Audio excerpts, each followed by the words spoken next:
model, 60-plate IVECO daily 2.3 HPI MOT'D automatic chassis cab recovery.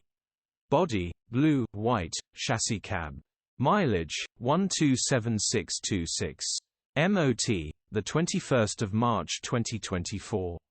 Engine, 2287 cc F1 AC.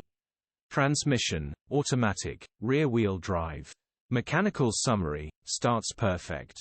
Runs perfect. Gearbox will not select gears. Gear shifter seems to be the issue. It runs great, just will not select gears. This was driving and still will, but only when it wants to. Fault code relates to the gear stick itself, but someone will know more. Thinking face, when it drives brilliantly, but at the moment, it's not selecting any gears. Grin. Condition summary, bodywork is very clean. Interior is very clean. Rear load area is very clean.